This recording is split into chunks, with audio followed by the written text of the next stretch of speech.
We're talking about how to set personal boundaries. I've got Recovered Life contributor and life coach Nicole Lesperance on the line. How you doing, Nicole? Great. Yourself? I am doing great. So good to have you back on the show today. You always bring a lot of valuable insights. Listen, we're talking about setting boundaries, really kind of a hot topic. Very hard to do sometimes, Nicole. Yes, absolutely. They can definitely be difficult to do sometimes. But once you get in there and you get going, I think that you see how wonderful they are and how empowering they are for you. Absolutely. You know what? Some of the secrets of setting boundaries we're going to get into today. We're going to use your expertise and really kind of enlighten people about how to actually do this. I wanted to ask you right up on the top of this episode here. How do you know, Nicole, if you don't have good boundaries? Because people might think maybe some of the discomfort I'm having in my life is I feel like I'm being pushed around. I'm not really being heard. What are some of those signs and symptoms that say, hey, I might not have the best boundaries? I would say feeling that way more times than not, that you don't have control or calm in your life when you are dealing with people in general or specific people. Boundaries are what you put in place to help you teach others how to treat you. So it shows anyone around you what you will and will not accept as far as behaviors towards you. And it can also help you learn or enforce how you treat yourself, such as making sure that you take time for self-care. Boundaries Yeah, are created to make you feel safe. absolutely. And I think a lot of the times, Nicole, people don't really know what they want their boundaries to be. Right. So we're Mhm. going to get into that a little bit about being specific about what those boundaries are.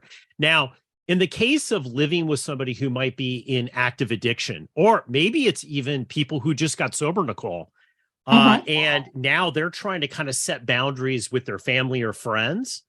What Yeah. are some of the ways to be able to do this, right? Because it seems very ominous. Obviously, you have to know what your boundaries are, but how do you start that process if you maybe are seeing some of these signs and symptoms of poor boundaries? How do you go down that path and start building those?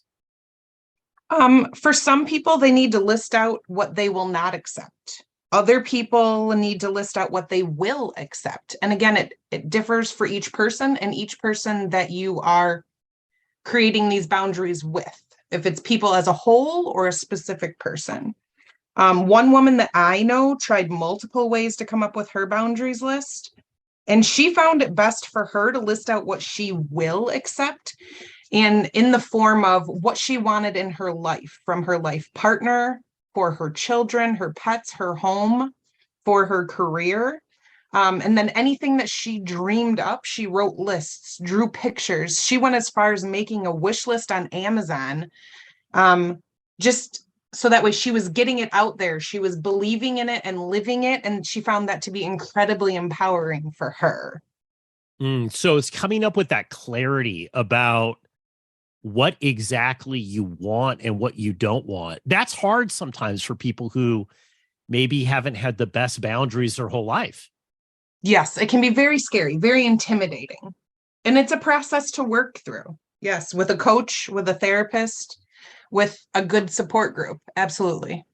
So I know you've gone through your own personal, journey with this about, Yes. learning how to set boundaries. What was some of the most rewarding things that you found? I mean, it must have been scary at first, right? You have a lot of fear. It's like if you've never really done that, aren't you really afraid of what other people are going to think and say about you or how they're going to react?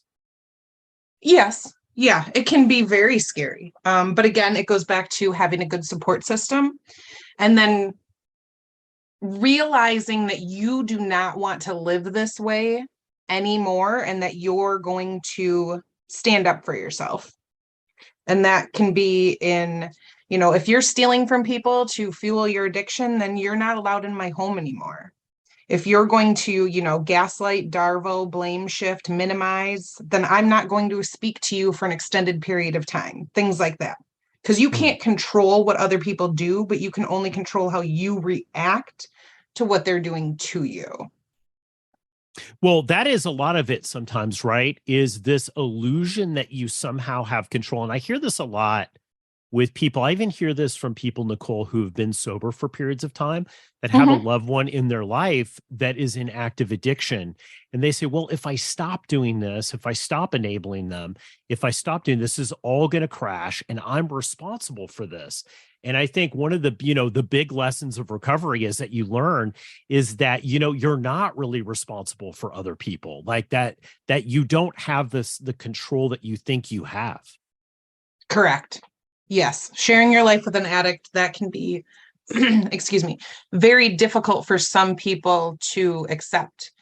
It goes back to the you didn't cause the addiction, you can't cure the addiction.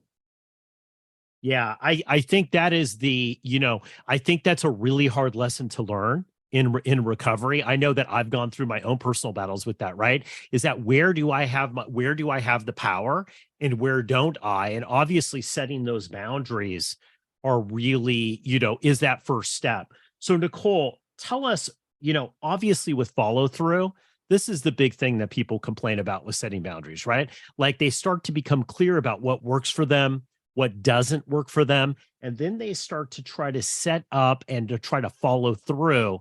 And, I know you deal with this a lot as a life coach, is that people have tried, but they're just unable to follow through. They fall short. How do you deal with that if you set your boundary, but you didn't really stand up for that boundary? First, reevaluating the boundary. Is this really a boundary that is important to you? If it is, then do you need to adjust it a little here or a little there? Do you need to attach it to another one?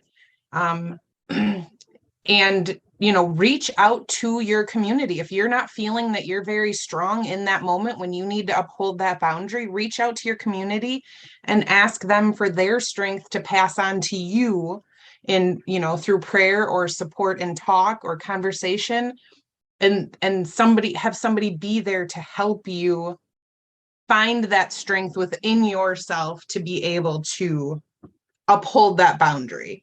And you might have to crash and burn a couple of times, but just keep getting back up there and moving forward. And even if it's one little step forward, keep moving forward, and eventually you'll see how empowering and wonderful boundaries really are for you and those around you. Absolutely. I'd love for you to address here in closing this feeling that a lot of people have that I hear when they set boundaries is the worst case scenario. I'm going to set this boundary and then this person's just going to leave. I'm going to be abandoned, right? The sense of abandonment, this desperation that, oh God, I really hope that they really live up to this boundary that I've set, right? And let's say it's a realistic boundary, like you were talking about.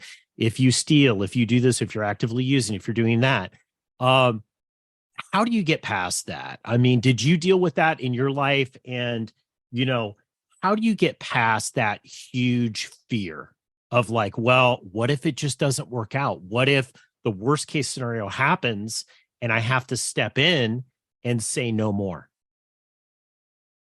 I mean, I definitely had to step in and say, no more, I'm not going to accept these. It has created distance between me and some of those people in my life. And it was difficult at first to accept that they weren't willing to respect my boundaries. But then I saw that they're still going to do what they're going to do. It's just not chaos in my life anymore. And through coaching and my support groups and things, I've learned that I really am better off without that chaos and destruction in my life. My mental health and my physical well-being is in a way better position now than it would have been had I stayed in that chaos. Nicole, final thoughts here. If anybody's that's listening to this and maybe they've had years, decades, maybe their whole life, maybe every relationship they've had, they haven't really had clear boundaries. What's your Mhm. message to them? You can start at any time. Call me. Let's figure this out, and we'll start working on it, and we'll get you there. Nicole Lesperance, thanks so much for coming on today. Thank you. Keep the conversation going. Join Recovered Life, a community of like-minded people who are looking to live their best recovered lives. Membership is free, and you can apply at recoveredlife.us.